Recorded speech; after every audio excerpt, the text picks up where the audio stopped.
Good evening and welcome to a new edition of Urban Sentinel Live. And I'm your host, Reggie Kearney. And we're going to have a great discussion tonight with my good friend, Dr. James Dula. Dr. Dula, come on in. Where are you? Where you hiding at?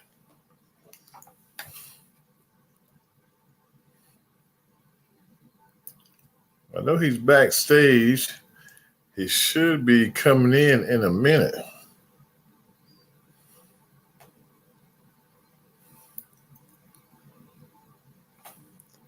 Seems like we're having. Okay, here he comes. There he is. Yeah. How you doing this afternoon or this evening? I'm doing fine. Right. It would nice be if we didn't have a little difficulty along the way. Yeah, you're right about that. I see you sitting outside enjoying the fresh air today. Oh, man, sitting out by the pool, just living the life of Raleigh. Oh, okay. It's all good. Okay, so how you been doing? Been doing fine. And yourself? Just fine. I can't complain. Good. I cannot complain. No, we're still amongst the living, so it's all good. Yeah, just going through this thing called life. Yeah. Looking at what's going on in this world. One of the biggest things is heat wave, that continues to plague us throughout the world, That's due true. to climate change, but I think that's something we're going to have to get used to. Yeah. Because the good old cold days or cool summer days, I think they're a thing of the past. Well, yeah, you're right. Global warming is here. That's right. So we might as well get used to it. So, but then when we come back to this country, we just got so many problems. And I think you and I have been talking about the problems that we face, through text messages and things of that nature. Mm-hmm. Because we're just going through a lot of stuff right now, and we just don't know if we're going or coming or what, And so it really concerns me.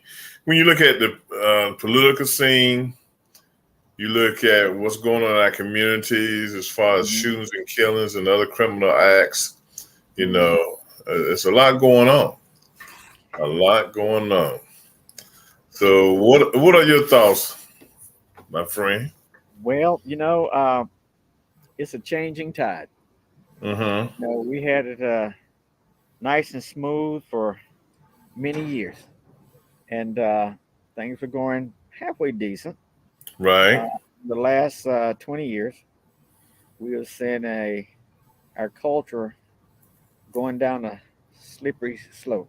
Mm-hmm. Society. Mm-hmm. And I've been in numerous discussion groups over the past couple of weeks since the last time we spoke, and everybody's asking what's going on and how do we get back on track. Mm-hmm. You saw my latest essay that said in order to get back on track, we've got to change from making America great again to making America faith-based again. Right. Because if there's no faith, there's no dreams. If there's no dreams, people don't see opportunity. Mm-hmm. So I just think it's a slippery slope that we've got to figure out real soon, especially for our next generation of young folk that's coming up.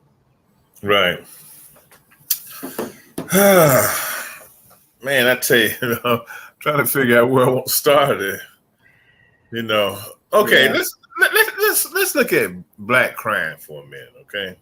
Okay. And that has really been irritating me here for lately, especially with all these smash and grabs that are going on. Yeah. And when they show the video, it's always us.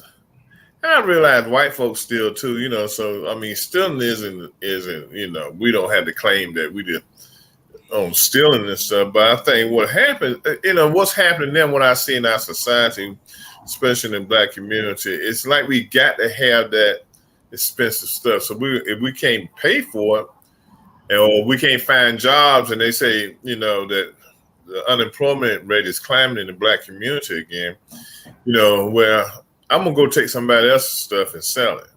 Mm-hmm. It was. Yeah, you're right. It was like with Ulta Beauty Supply. I think I think it was DC. Where I think it was DC. The store in DC. It was one of the largest cities. I think I read it last week when I was on vacation, and wherever it was in the city, they stole $75,000 worth of stuff. Went into the store and a beauty supply store, grabbed the stuff. Then they went into another store, I believe it was in Montgomery County in Virginia, and grabbed about, I think it was like $15,000 worth of stuff. Right. Then today they did catch the perps today out in Montgomery County because I think they had gone to a Saks Fifth Avenue store and somebody tipped them off that they were headed to. Tipped the cops off that they were headed to Tyson's Corner, and they arrested them in Tyson's Corner. I think the car had New York tags on it, either Connecticut tags. It was in Impala, and they had $15,000 worth of stuff they had stolen from stores, stolen from Saks Fifth Avenue. Well, it's one of these things where that's the end result. I think we need to be more focused on the steps that got them there. And, recently, you've heard more and more people from the churches to the community talking about where are the parents, because these children just didn't wake up one morning and say, we're going to go do smash and grabs, we're going to do carjackings, we're going to do those things that hurt our own communities. Now you've got grocery stores in the city closing down, leaving the city because the shoplifters are robbing them blind. I understand the politicians want to keep them there, but the issue is, how did we get to this point, and what can we do to correct it? Right. Dr. W.B. Du Bois, as you and I have said before, the problem-solving formula starts with recognizing you have a problem. And we all recognize that we have a problem in that our children are not practicing what we practice when our elders taught us that it's not right to steal. When our elders taught us that something earned was worth working for. And we went out and we aspired to greater heights because we're going to work and do our best to get there. That's what you and I learned. But a second step problem-solving formula by Dr. Du Bois is to analyze it thoroughly. We recognize we got a problem. We're in the stage right now of analyzing. And I've been in community meeting after community meeting after community across this region. And I finally came up with something. I said, look, here's what we need to do. And it was right after I wrote the essay, make America faith-based again, faith-based again, because we've got to get away from that make America great again, because that's the antebellum period with antebellum thinking, whereas everybody's not included. So if we go back to making America faith-based again, which is what everybody has said, we have to start by taking a look in our own communities. The formula that I came up and I presented it this weekend to several people, last week to several people, and they said, by golly, I think you're right. We have got to recognize what's available in our immediate communities for our children, so that the parents and the children will know and stop saying there's nothing for the children to do. If you take a look at the radius, say a mile or two around your community, and you find out what's available, and you get the parents and the children engaged, then you will be able to say, it's not that nothing's there. You just haven't looked for it. But here's what is available, and then start to get them available, get the churches involved, get the civic associations involved, get the parents involved, and move from that standpoint. But there's committees and subcommittees that are created inside that scenario of faith-based America once again, because it starts with the family, that the parents, the family, the peers, the churches, the whole 9 yards.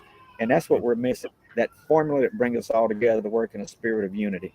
And I'm going to continue traveling and speaking about that so that parents will understand that they're at the root of the change.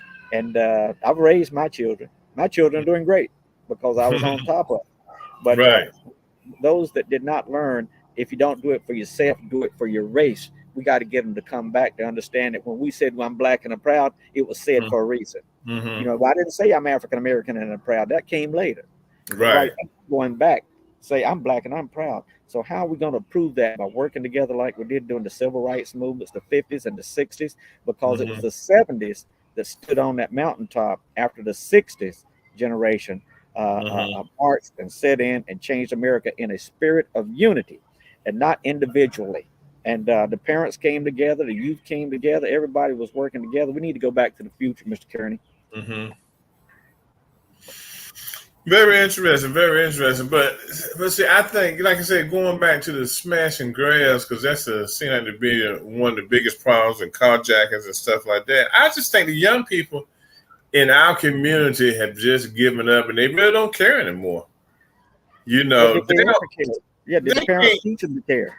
Yeah, they don't see 20 years down the road or start thinking about where they could be at 20 years down the road. I was talking to somebody yesterday, and we were just talking about opportunities now versus opportunities when I came along. We were talking about cybersecurity work, jobs. Mhm.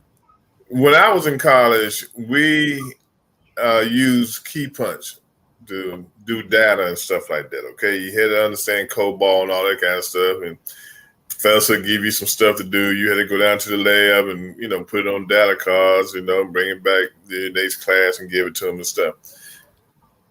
These kids now have opportunity to make six figures doing cybersecurity. I don't care where you got to pick yourself up from. There's money out there to be made, and they don't understand that.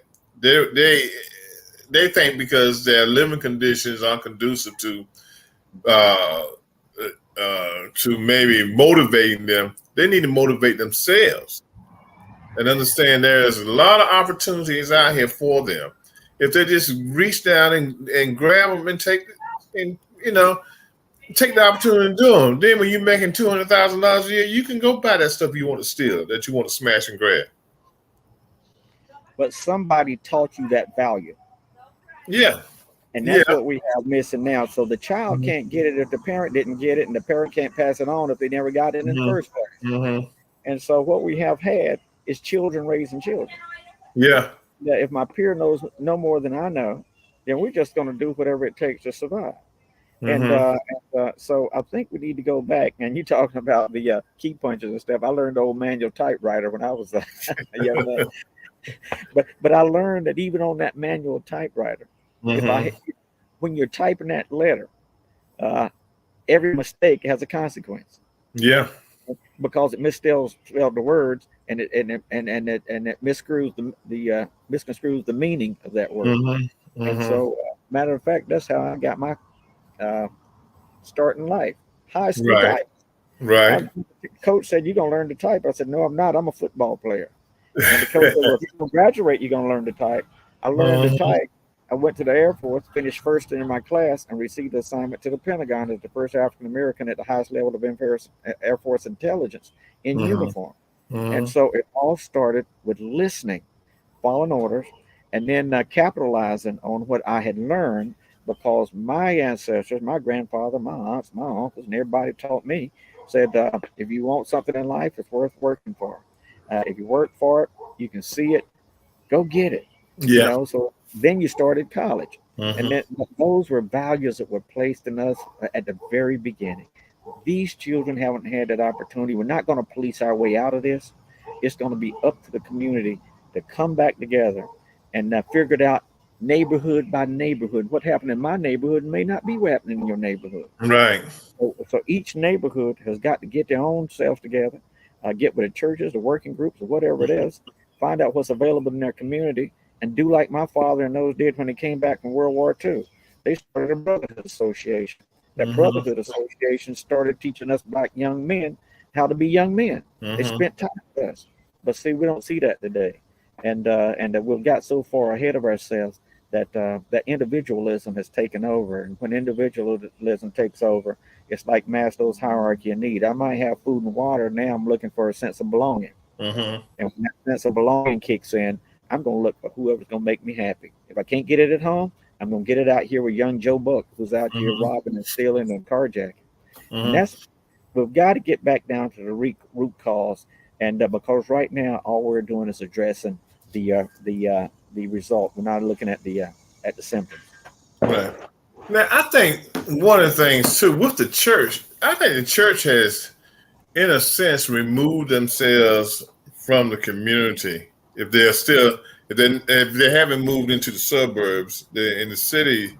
The city churches have removed themselves from the community in a sense where they're so scared of the crime that's happening around them, they really don't want to get out there and participate in the community anymore by opening up their doors of the church to different programs, feeding the hungry people, and things of that nature. I think they kind of drawn back, and they feel comfortable behind the walls.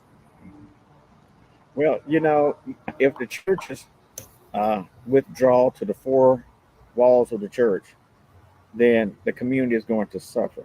Mm-hmm. We have gotten away from morality. We have gotten away from religion. We have gotten away from the values that made us the great black nation that we have become. Because everything, you and I both know, Mr. Carney, everything started and revolved around the church in every community. Now you have Yes. churches closing their doors because people don't go anymore. Mm-hmm. COVID really caused the churches to withdraw because people stopped going. Now they look at televangelists on TV and they don't go, if they go at all. And so they're not being able to pass those values on, those moral values, to the children because the parents are not getting it. So Mm-hmm. there's got to be a game plan put in place, neighborhood by neighborhood, to do what I said. Look at Dr. Du Bois' formula, and understand you have a problem, whether it's drugs, carjacking, smash and grabs, loitering, whatever it is in your neighborhood. Try to find a solution by looking at inside out, seeing what's available in the hood, then looking on the outside of the hood to see what's also available, and come up with a viable program for your neighborhood.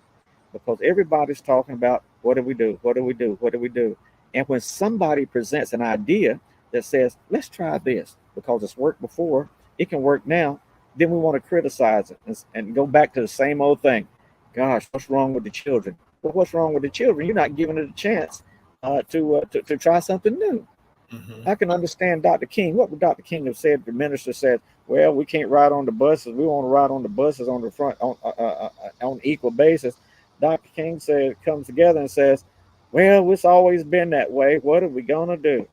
We would Mm-hmm. have never got to a civil rights movement.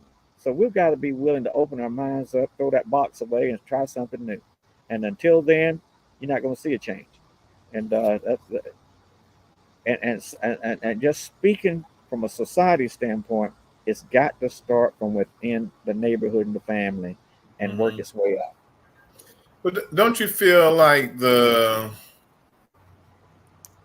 going backwards instead of going forward because of the issues that we're having there? With the crime in our communities, don't you feel like that's taking us backwards very fast?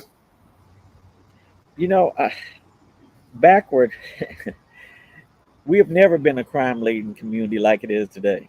Mm-hmm. We weren't that kind of community because we had at that time we had neighborhoods, we had villages that said that's not the right thing to do. We're not going to stand for it. And like I said, if you don't do it for yourself, do it for your race. But that's not here anymore. So Mm-hmm. what I'm looking at is not going back to somewhere we've never been. We've never been here before. This is new territory for us, where Mm-hmm. we don't respect our elders. Okay, we don't respect the seniors. That's what I'm saying. We don't respect our seniors. We don't respect our women. We don't respect each other. We have lost our identity, and we've never been that way before. Even during slavery, we had identity. We had pride. We had a sense of unity. We called Mm-hmm. each other brothers and sisters all the way up through the 60s and the 70s. But now, none of that's happening. So this is brand new territory. Mm-hmm. This is not taking us back. This is taking us to a galaxy far, far beyond. And so I just think that it's time to look at it for what it is, something that's brand new, just like climate warming. Climate warming. Now we said, "Oh my goodness, climate warming is coming." Everybody kept saying climate warming is not coming, and the GOP side. Now it's slapping them in the face, and they don't know. They're trying to change the social issue, trying to change the issue to something else because it's here. They ignored it. So this is the same thing. We are facing a social climate change, and until we get a handle on it and understand that we got to stop searching for formulas and putting the formulas into place where each community can aspire to, we're going to, hey, look, this time next year, we're going to be sitting here and saying, man, what's wrong with these children? What's going on? We're going back, but no, we've never been here before. Yeah, you're right. Probably saying the same thing again next year. But okay, what about the leaders, the so-called black leaders in the community nationwide? I don't see nothing happening in that arena anymore. Who are the black leaders? I don't know. Neither do I. Because back during the day, and I was in a class, I taught high school after I left the military after 30 years. And I can remember probably my third year of teaching, we had a teacher student conference.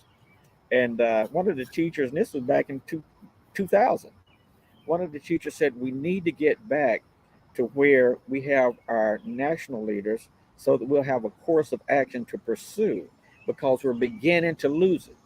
And now this was in 2000. I'm sitting there listening, and the student raised his hand, stood up, and they called on him. And they said, yes, young man, what do you think? He said, we don't need any leaders telling us what to do. We can do it ourselves. I listened to that. I heard that. That was the mentality, that we don't need you to lead us. I can lead myself. I'm independent. I can do it myself. And that was new. We'd never done that before. When I spoke on programs with Reverend Dr. Joseph Lowry and Hosea Williams down south, we talked about unity. We talked about working together. We talked about brothers and sisters. And we talked about the babbling brook. And we talked about we've got to get this justice under control and get people to understand that if we don't work together, they're going to lose it. You know when that was? 1980. And now look at where we're at. Everything they said came true. We did not keep our foot on the gas. We lost our churches. We lost our morality. We lost our values. Now it's okay to steal, rob, pilferage, kill your brothers and sisters. Well, kill your neighbors, because they used to be your brothers and sisters. But kill your neighbors, take advantage of them. Scams everywhere. It's just sad. So if we don't figure out that we got to stop talking and take a plan of action, then 20 years ago, when I'm gone, possibly they'll be sitting around saying, "What happened?" Yeah. What happened was you didn't take action. Yeah. Even hey, look, Malcolm X knew you got to take action on something. Dr. King knew you had to take action on something. Even A. Philip Randolph said, "Sleeping car conductors, we need to kill the union and start working together." We stopped working together, and that's what's the problem. Yeah. These kids, back there, like you said, they got it all wrong. They thought that independent. I think one of the things that happened was they thought because they were able, and they didn't understand the movement because it didn't come up in the movement. So they came in at a time, they were born, they've grown up in a time where integration is here. They're able to socialize with whites and other communities, go to school where they want to go at, things of that nature. And they don't understand that we got here because we worked together as a team. Okay. There was no one person trying to do it all by themselves because they couldn't do it all by themselves. Just think if one person had tried to just do the Montgomery bus boycott, just one person, everybody else just kept doing what they wanted to do, would never have gotten where we are today. Okay. And so, I think with the lack of civil rights, a strong civil rights leader at this time, and the lack of preachers, hollering from the pulpit what we need to do in the community, we are at a standstill right now. What? You had a good point. Montgomery bus boycott was to make the buses equal for everybody to ride on across internet and then again interstate lines. On the other side of the coin, we did work in unity, but today they're taking Black studies out of schools. I taught African American studies when I taught. I talked to a student this week And I said, well, what do you learn in African American studies? Well, they don't teach that anymore. What? I said, and they said, by the way, we don't have to learn to write cursives anymore. I said, what? Mm-mm. I said, Mm-mm. so we are setting our students up, our black students, our people of color, up for failure. You've heard of Mm-hmm. critical race theory. We're going to take it out because we don't want to embarrass people. Okay, Mm-hmm. if you don't want to embarrass people, you want to hide the truth. You want to, and you're not going to teach them to be proud of who they are and where they came from. Who's going to teach that? If we Mm-hmm. don't teach that in our own community, it's gone. We got to go back to the days, and I will agree with, I hope we can agree on this, that back to the days of the Black Panther when they said if the government's not going to teach it, we're going to have to teach it ourselves. If our Mm-hmm. kids not going to get it in school, we're going to have to teach it in our communities. If they're not going to feed our kids in school, we're going to have to feed them in the communities. What do we need to feed them? Education right now, Mm-hmm. because they're not teaching African American studies. I've had a lot of calls lately. Doctor, can you Mm-hmm. come over here and teach African American studies? Can you come over here? Can you? Well, yes, I'd love to, but stop talking and invite me. And so once we get to that point to where the kids can almost have that dashiki mentality that we had in the 60s, where Mm-hmm. we're strong people, we came from strong roots. And if we want to be successful in life, it's got to start with me. And then we join together and we spread it out. If you're going to get to that point, Mr. Kearney, we're going to have to start it now. We're going to have to start it in our communities. We learned it too in the churches. See, I went to to segregated schools. When they Yeah. desegregated the schools, they took us away from each other. See, and I Mm-hmm. told somebody this the other day. I said, think about it. During segregation, we knew everybody. We knew Yeah. your uncles, your aunts, your grandmamas, your grandpapa, and Mm-hmm. all of them would talk to you and they would talk to your parents about you. And as soon as desegregation came, we spread out into four different directions. Now I don't know you. I don't know your children. I don't know who they are. Desegregation took away our power as a unified community. And so now Mm-hmm. what we're seeing is that strong base. It's almost like the assimilate, like they did the Native Americans. If we can't assimilate you, we'll divide you, and then we'll conquer you. Yeah. And that's what Yeah. we're saying. Have you heard of the Klan lately? Why should they step into here? Because we're Mm-hmm. disintegrated from the inside out. So Mm-hmm. we've got to come back together. Yeah. And I'm not talking about 10 years or 5 years from now. If it don't start today, Mr. Kearney, I tell you what, I just fear for my next generation.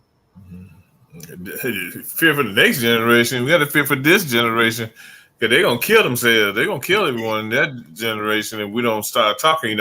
One of the things I have been toying around with and been playing on my mind that we need to develop. Um, we need to develop programs in our community to teach Black history. Okay, that we need to do. And one time I thought about, a name for it would be, we would call it the 1619 Project.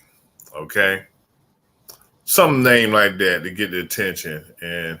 Or we could come up with another name for it. But we have to do something to instill history. Because, like I said, now my daughter's 26 years old now. And when she was in high school, in the 10th grade, I looked at her social studies book. And if it had 2 pages in it on Black history, which didn't include slavery, just some other stuff, that was it. That's right. Okay. Now, sometimes I wish I hadn't taught my daughter Black history because she can be a militant sometimes. Boy, All Lord, right, man. I like your daughter. Lord have mercy. Sometimes I We had to need tell to her, girl, talk you better about the chill Lord. out.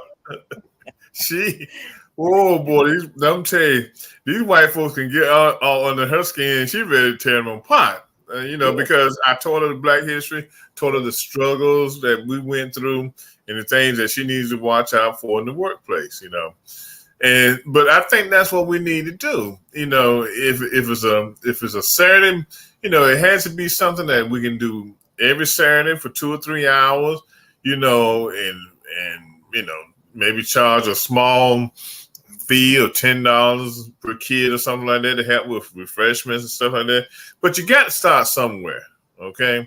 Fraternities and sororities need to do the same thing. Elks and Masons need to do the same thing. programs need to develop. If they can't do it, then the community needs to come together and figure out how to do it. Okay, because when you look at a state like Florida, who with that little governor they got down there, he's gotten rid of diversity programs, things of that nature in public colleges. He doesn't want Black history taught.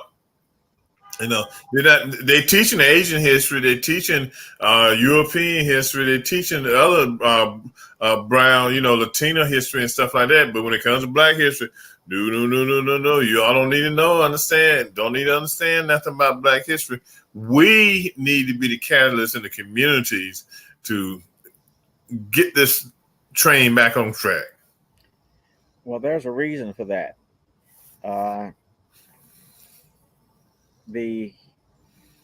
I'll say Caucasian people, white folks, fear you as a Black man. And we know that. Down south, you're okay as long as you don't have a gun. Yeah. If you get a gun, they're going to come after you. If you get a pistol, they're going to come after you. That's history. Yeah. They fear you as a Black man. They fear that uprising. What started this whole movement of the MAGA movement, as you and I have talked about before, was the Southern strategy that was put into place in the 1800s that was practiced by Richard Nixon and Lee Atwater, but they didn't tell you about it because they were addressing social programs that affected you, but they found a way to use messaging to get them to get the GOP on board without calling you out by name. So they went against social programs because that would benefit you, that would strengthen you, and so when you look at your history, and that's the issue. If you look at your history, you've always seen an attempt to disenfranchise the Black man. That's why it took 13th, 14th, and 15th Amendment to give you a right when the Constitution says we all should be equal. Why do we have to have a special amendment to be free? So it's deeply rooted in the foundation of the historical legislation that we are to be second-class citizens and not to rise above a certain level. That's why when the book was written, the rising tide of color, saying that people of color were going to gain in numbers and eventually rival the white man, that's when you began to see the backlash come about. And when that backlash came about, it was saying that, oh no, you're not going to replace us. Remember Charlottesville? Yeah. Okay, that's what I'm talking about. It came off of that Rising Tide of Color book, where they said you're gaining in number. The white population is having less birth. The Black population and the Latino population continue to grow. So what do you see now? The legislation that came out that was against affirmative action. Well, you know why that was started? Because it was started because there was false accusations made that Asians were being discriminated upon, and they were not giving fair value in order to get into schools. That was untrue. That was untrue. But they used that as a catalyst to end, affirmative action. Who did affirmative action help the most? Us. Yeah. So It was to keep us out, It's to and keep us out. Yeah, to keep us out, I told folks 20 years ago, I said, watch out what's going to happen. I said, take a look at your HBCUs. Not seriously, 20 years ago.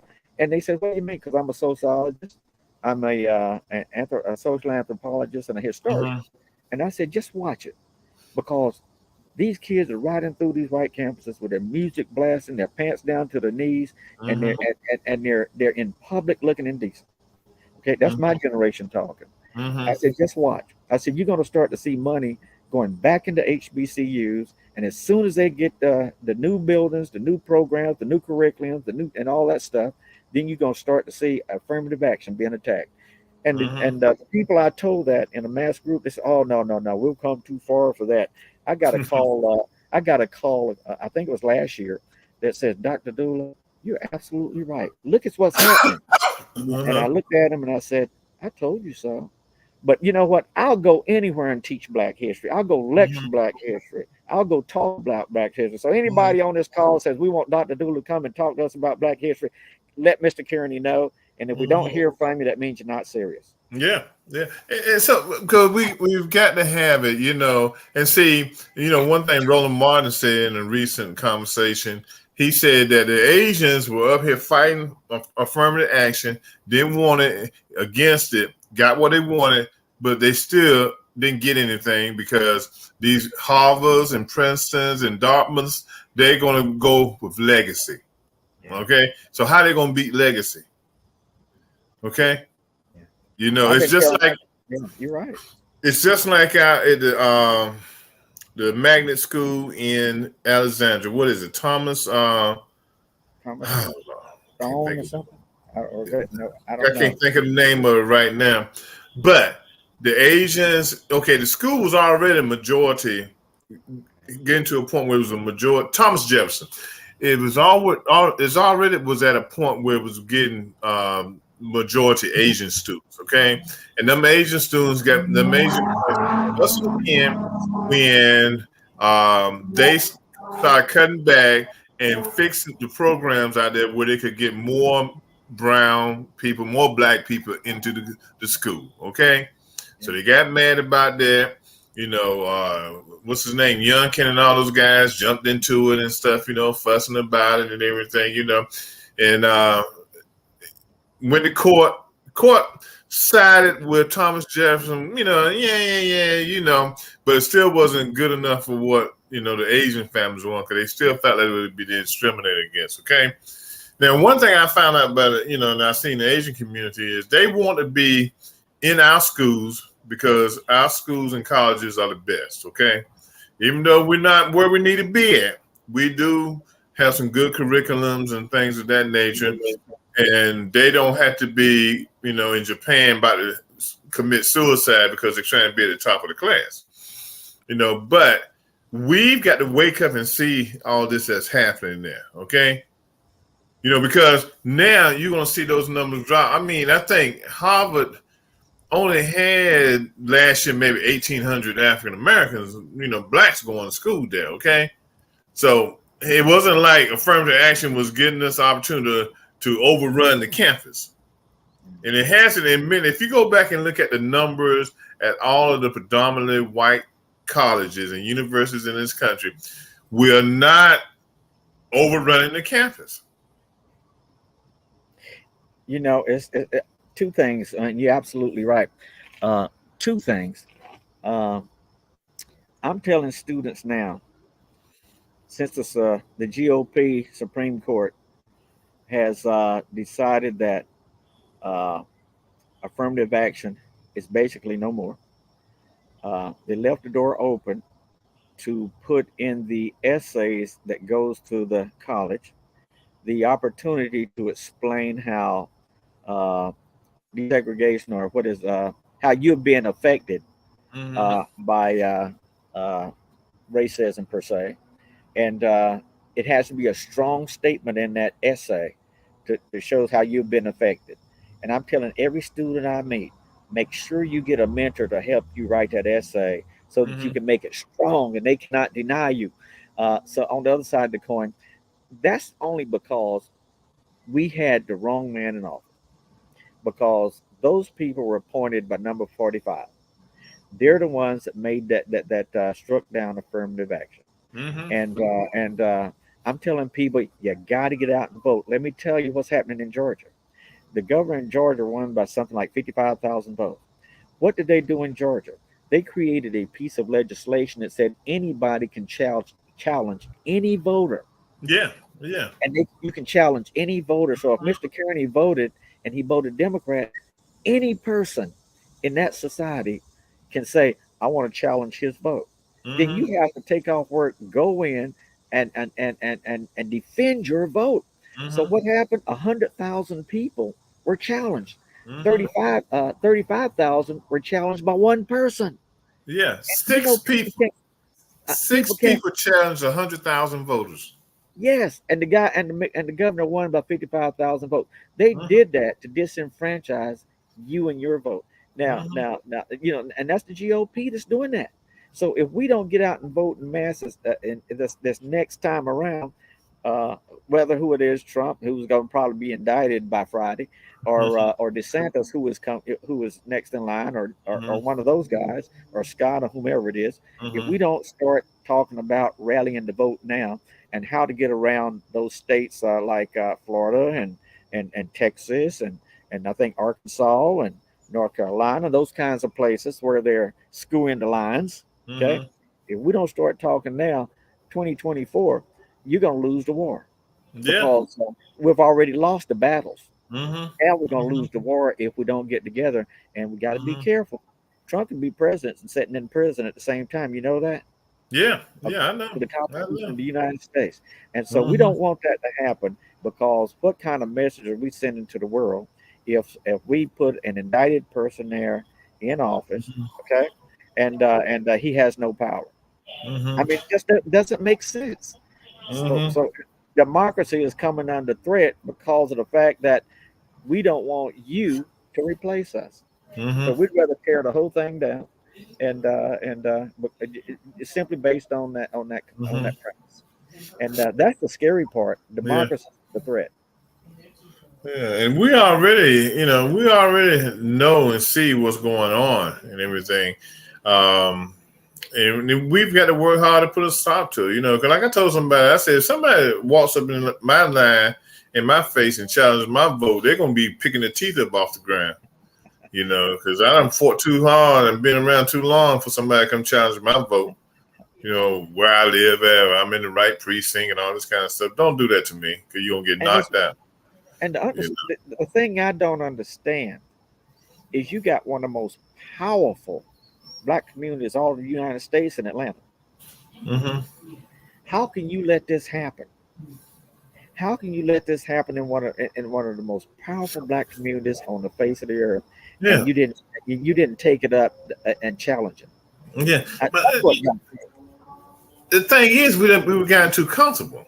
Because if you look at Atlanta and the suburbs, they're all connected in a circle. Okay, the outlying areas are where the Republicans had at. Other than Augusta and Savannah, those are two outlying cities that are still strong Democratic cities. But you know, we have gotten too comfortable because we can live and do whatever we want to do.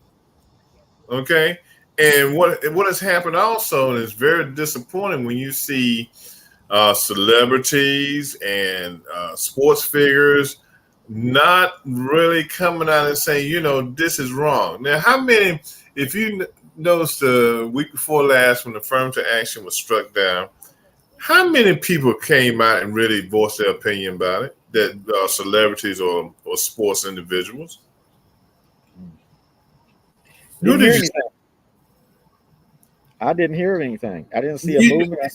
you don't, okay?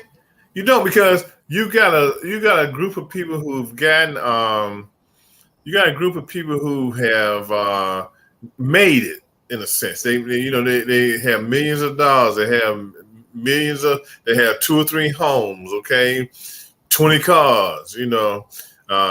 Same thing with entertainers. We support the entertainers because we buy their products and we go to their shows and things like that. And we go to the professional basketball games. They got theirs, so their thinking is, I got mine.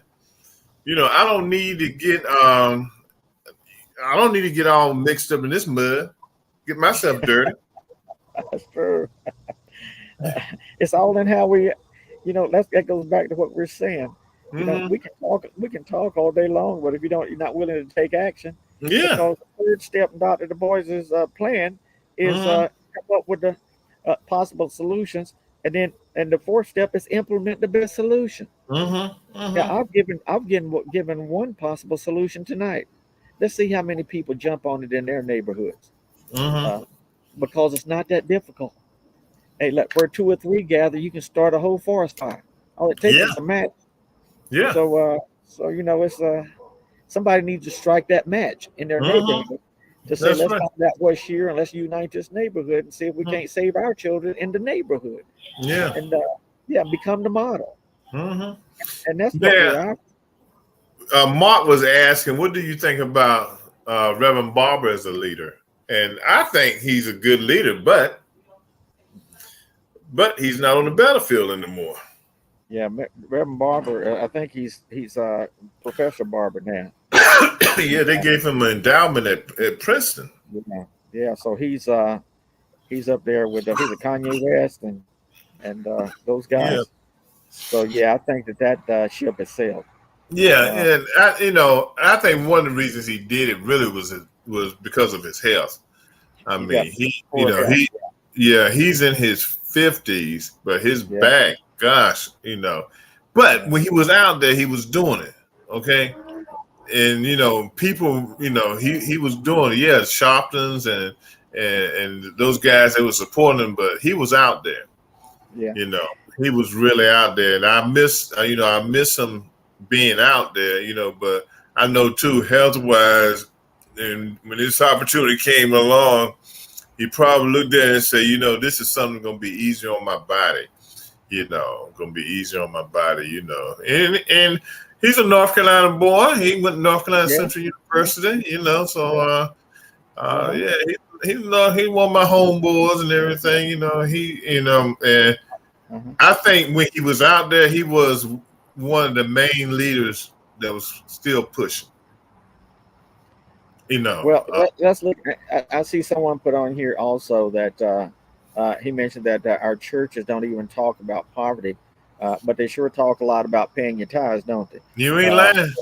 but at the same time, Raising money. I look at this. Poverty is one of the root causes for depression, and when a person gets Hmm. depressed, they're not going to be able to go out and march on an empty stomach. So Right.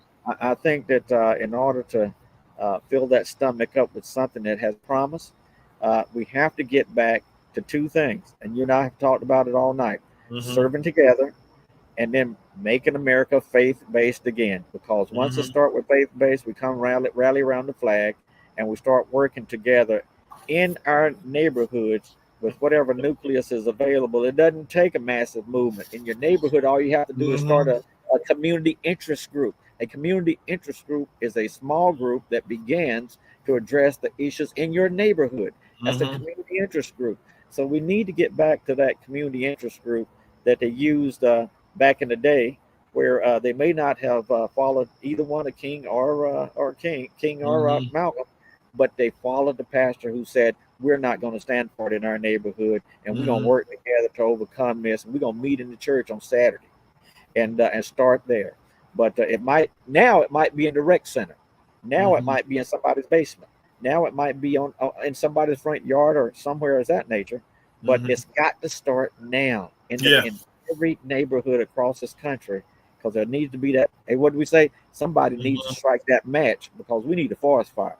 Yeah. We're way Yeah. behind. We're way Yeah. We behind. are. We are. I have a friend. Going back to affirmative action. I know this gentleman. He's a Republican, and he's one of the high dollar Republicans. Gives to all of them and everything. And we were talking about affirmative action, but the one question I asked him, he didn't never ask me. I said, "Do you know the history of affirmative action?" And the only thing he could say was, "I know we don't need it anymore. We need to judge everybody on merit." I Uh, texted him again. I said, "Do you know the history of affirmative action and why it was designed and why it was needed?" So he didn't ever ask him. So I asked him. I said, "Well, look, in your company, uh, how many executives do you have that are black?" He said, "Well, none." I said, "Okay." I said, "Your company be a good company for affirmative action." I said, "I'm sure you know of people that can help you run your company. They can work in different department." He said, "Reggie, I agree with you."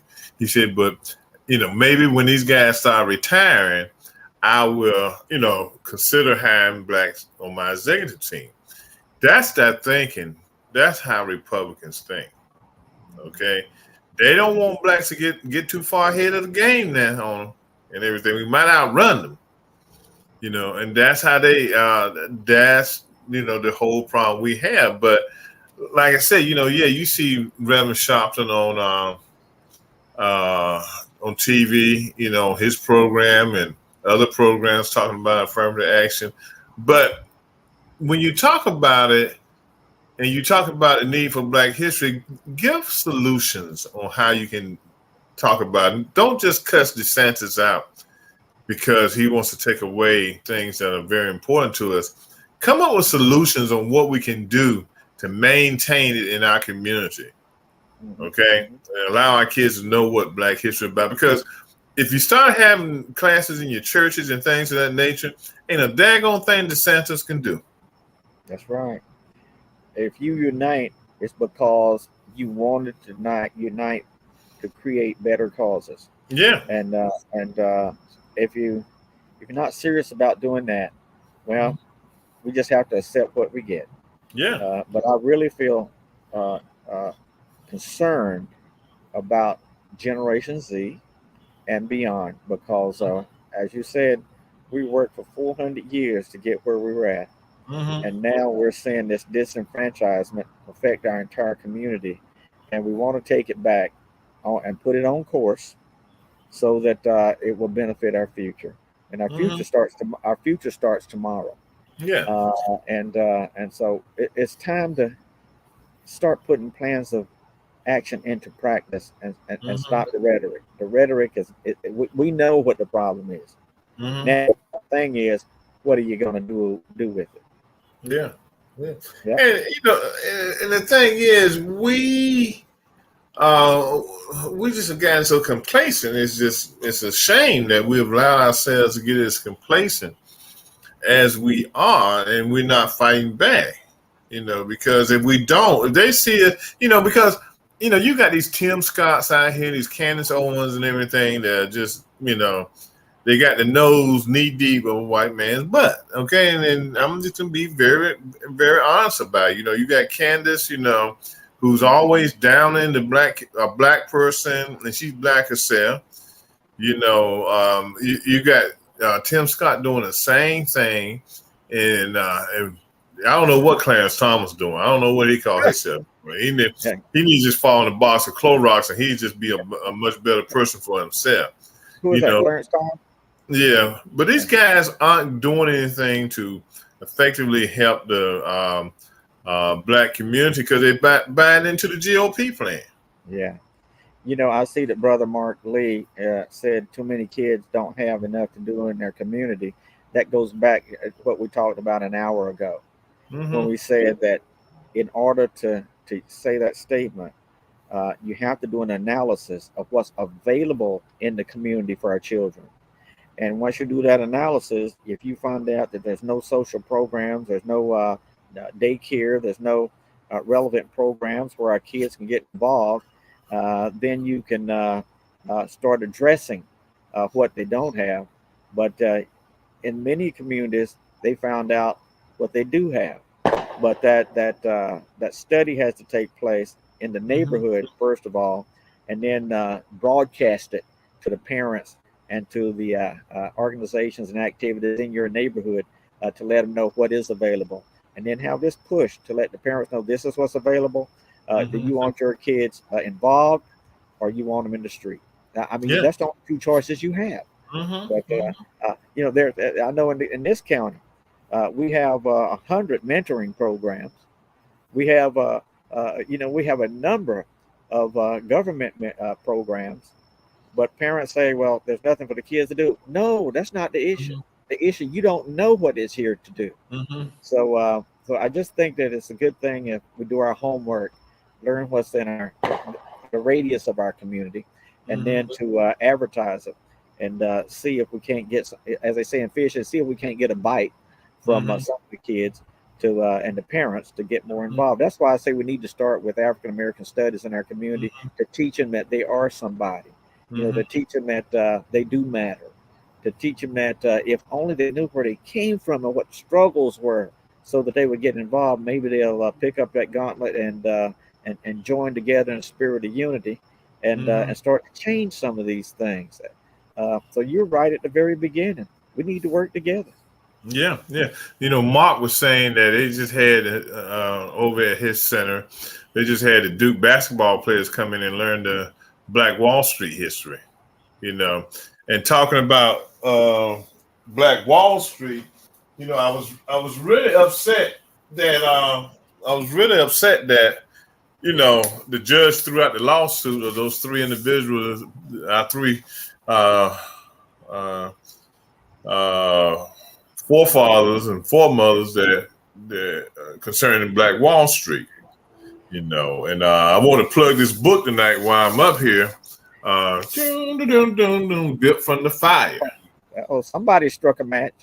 Yeah, which talks about Tulsa's Greenwood District, America's Black Wall Street, and everything. I just purchased it. I haven't had an opportunity to read it yet, but I have purchased it and everything. When I look at Black Wall Street in Tulsa, I look at also what we talked about earlier, is that when you make great gain, there's always a backlash that comes to destroy that gain you've made. Yeah, and that's what happened in Oklahoma, because they had the self-thriving communities, their own banks, their own stores, their own retail, everything. Own self-worth. But it was the backlash that came that burned it down. And they did it in a spirit of unity. We got disenfranchised and could not fight back. But at the same time, we have to remember that and I'll say this again, that the Black Panthers were successful. They were successful in starting daycare. They were successful in starting food programs, and those things. And it was only their success in teaching our kids in their neighborhoods that they were killed by the government. Yeah, and J. Edgar Hoover got so scared of them that he caused the implosion of the Black Panther Party by going after them. They weren't doing nothing, but like you said, having food programs, after school, before school programs. That's all they were doing, trying to make a difference in the community. And I told somebody that was white one day, I said, what would y'all do if the Black Panther Party came back, a newer and improved Black Panther Party came back to work in the community? And sometimes I think we need a Black Panther Party back. We need them back. Mark was saying, and I know with this, being from North Carolina, I know how Durham was set up, how they rammed the highway right through it. But they did the same thing in DC. When they did 395, they ran it right through the city. And the reason they built the bridges so they could look down on the Black communities when they thought we were getting out getting too far ahead of ourselves, and they could look into the neighborhoods and see what was going on around the edge of downtown, and they could attack from the bridges. That's the only reason that they built these bridges and highways through the towns to divide the community and keep an eye on the community. It was almost like them putting us in a prison without the prison walls. Yeah. But it goes back to who put those people in office that allowed them to do that. Yeah. If you don't stand up for yourself, it all begins at the ballot box. Yeah. And if you don't see what's going on, my father was a politician, a Black politician in a Republican town, but he has the foresight and the wisdom to see what was happening, and he didn't mind standing up for what he thought was right.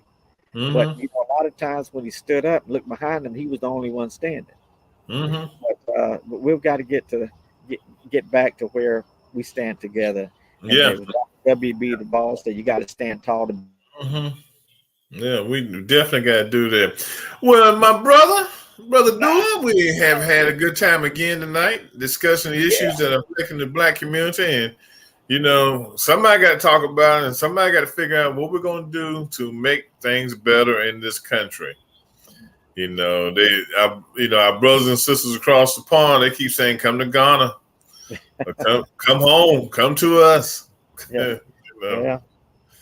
But they may call me African American, but I was not born in Africa. Africa was born in me. Yeah, so, my spirit is as a warrior. I've always spoken my mind. We have came up with a number of solutions tonight, but if we don't act on those solutions, next week it'll just be rhetoric again.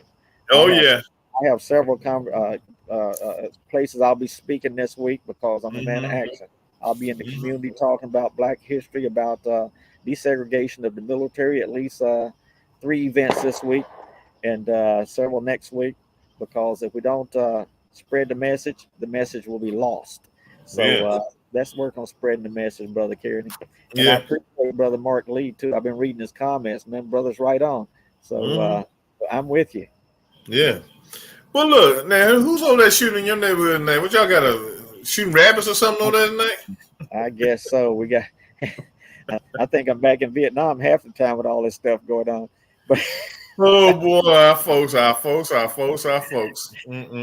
it's no, you don't hear anything. It's illegal to shoot those fireworks in our county.